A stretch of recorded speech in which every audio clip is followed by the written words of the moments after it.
Assalamualaikum warahmatullahi wabarakatuh. Kita berjumpa lagi di pelajaran administrasi infrastruktur jaringan. Sebelum kita mulai, kita berdoa menurut agama dan keyakinannya masing-masing. Berdoa dipersilahkan.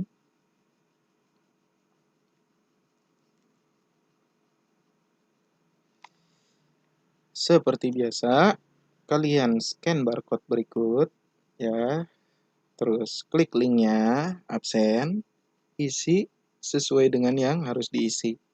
Ya, oke, silakan.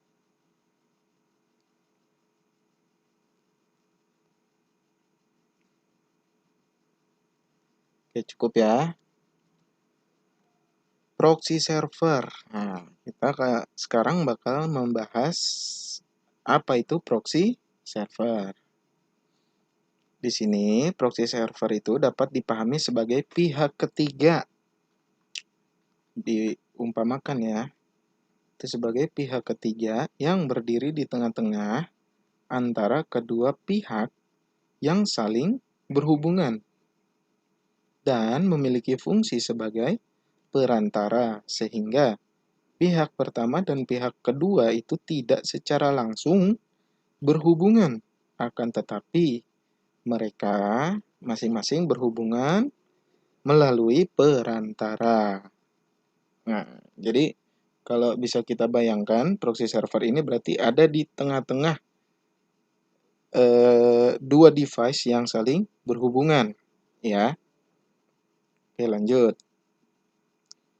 Fungsi dari proxy. Yang pertama, dia sebagai connection sharing. Yang kedua sebagai filtering. Yang ketiga sebagai caching. Maksudnya apa? Oke, kita akan bahas satu persatu ya.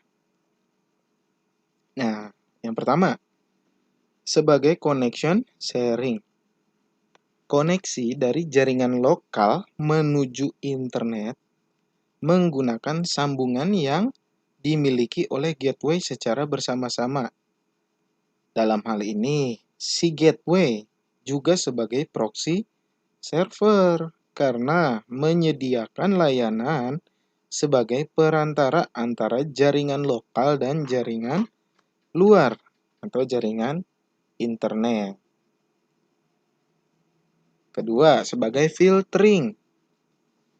Firewall atau paket filtering digunakan untuk melindungi jaringan lokal dari serangan atau gangguan yang berasal dari jaringan internet yang bekerja pada layer sebuah network. Firewall biasanya diletakkan pada router sehingga bisa melakukan sebuah filter, ya, melakukan tindakan filter atas paket-paket yang lewat dari dan ke jaringan yang dihubungkan. Firewall juga melakukan kabel.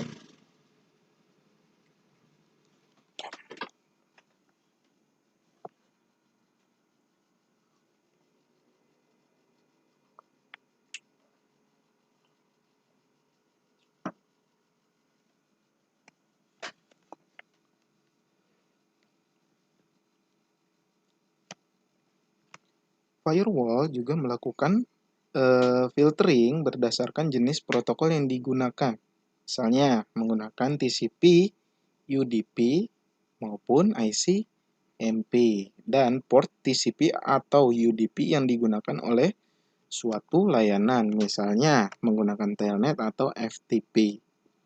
Paket filtering pada firewall itu mempunyai keunggulan, yaitu kecepatan yang lebih serta tidak memerlukan konfigurasi tertentu pada pengguna-pengguna yang terhubung. Yang bisa dilakukan firewall hanya memperbolehkan atau tidak memperbolehkan suatu paket itu lewat berdasarkan pada alamat IP sumber atau alamat IP tujuan yang ada pada paket tersebut. Si penyerang bisa memasukkan alamat IP pada paket atau istilahnya spoofing, menggunakan alamat IP tertentu yang dipercaya oleh si firewall. Maka firewall akan bisa melewatkannya atau meloloskannya. Nah, penyerang juga dapat melakukan penyadapan paket ya atau sniffing dengan mudah untuk mengetahui struktur IP pada header paket yang lewat di jaringan. Nah, jadi eh, keunggulannya itu di kecepatan ya, tetapi eh, untuk di firewall-nya dia lebih mudah diakali. Jadi ada baiknya ketika kita menggunakan proxy, kita bisa menambahkan satu unit firewall yang bisa bekerja standalone itu ya, yang bisa bekerja. Jadi si proxy server mau proxy server, si firewall ya khusus firewall itu. Selanjutnya fungsinya sebagai caching. Caching suatu proxy server yang memiliki mekanisme penyimpanan objek yang sudah pernah diminta dari server di internet. Jadi kalau kalian pernah dengar itu tembolok, nah itu cache namanya. Itu isinya historical, history apa saja yang sudah pernah disimpan di dalam jaringan. Fungsinya apa? Itu mempercepat. Jadi tidak perlu mencari-cari lagi. Udah ada datanya lah ibaratnya. Karena itu proxy server yang juga melakukan proses caching juga bisa disebut cache server. Mekanisme caching akan didapat dari internet karena proxy server bertindak sebagai perantara. Proxy server mendapatkan objek tersebut lebih dahulu ya dari sumbernya, kemudian diteruskan kepada device yang meminta yang sesungguhnya.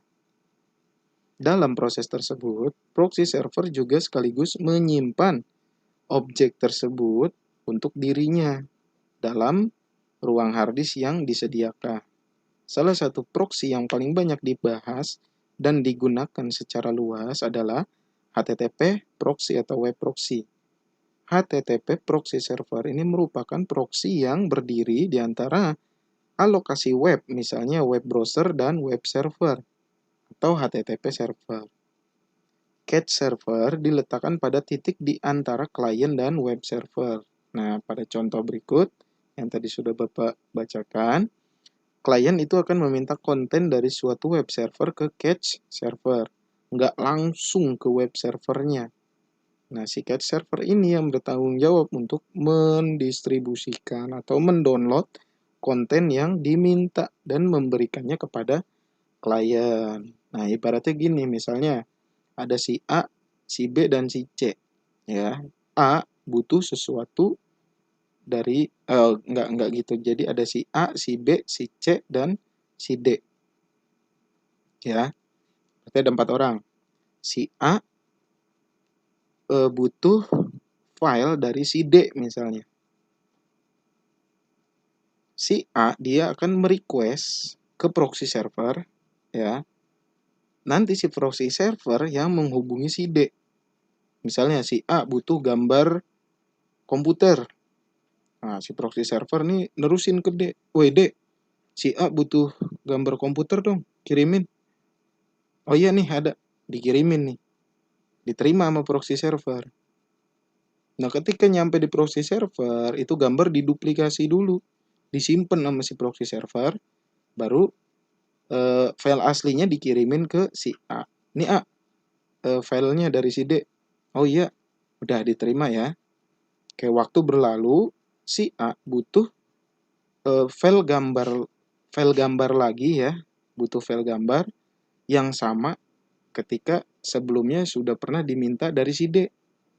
Ngomong nih si A, proxy server, saya butuh gambar komputer dong. Datang kan permintaan, proxy server ngecek, oh si A pernah minta nih ke D nih. Bentar cek dulu deh, masih ada waktu itu duplikasinya. Nah, duplikasi itu diduplikasi ulang oleh si proxy server. Hasil duplikasinya dikirimin ke si A. Nih, nggak usah jauh-jauh ke D. Saya masih nyimpen nih. Ini filenya. Kurang lebih seperti itu perumpamaannya untuk caching ya. Oke, tujuannya menggunakan proxy server. Menghasilkan speed internet dengan request yang cepat. Karena situs yang diakses tidak semua diambil dari publik, sebagian sudah ada di dalam cache, sehingga akan menghemat penggunaan bandwidth internasional. Ini perumpamaan yang tadi. Jadi si A udah nggak perlu jauh-jauh ke si D lagi. Kenapa? Karena si proxy server ini udah ada datanya.